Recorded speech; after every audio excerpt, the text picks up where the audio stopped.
தூய பிரான்சிஸ் மலையிலிருந்து விடைபெறுதல்.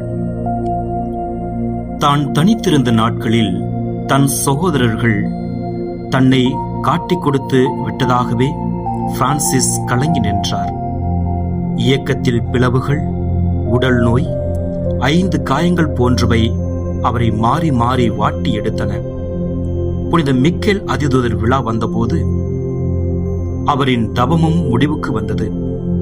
தன் சகோதரர்களுடன் திருப்பலியில் பங்கெடுத்துவிட்டு ஒருவரை ஒருவர் அன்பு செய்யவும், ஜெபத்தில் ஈடுபடவும், கோவிலை கவனித்துக் கொள்ளவும் அறிவுரை வழங்கினார்.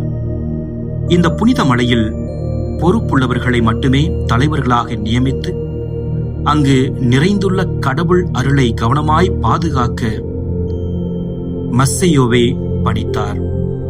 1224 செப்டம்பர் 30ஆம் நாள் தன் சகோதரர்கள், மலை, பறவைகள், கற்பாறை, ராஜாளி போன்றவர்களிடமிருந்து தனிப்பட்ட முறையில் விடைபெற்றார்.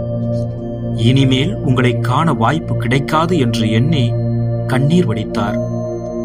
என் உடல் இங்கிருந்து சென்றாலும் என் இதயம் இந்த இடத்தை சுற்றி வலம் வரும் என்று கூறி விடைபெற்றார்.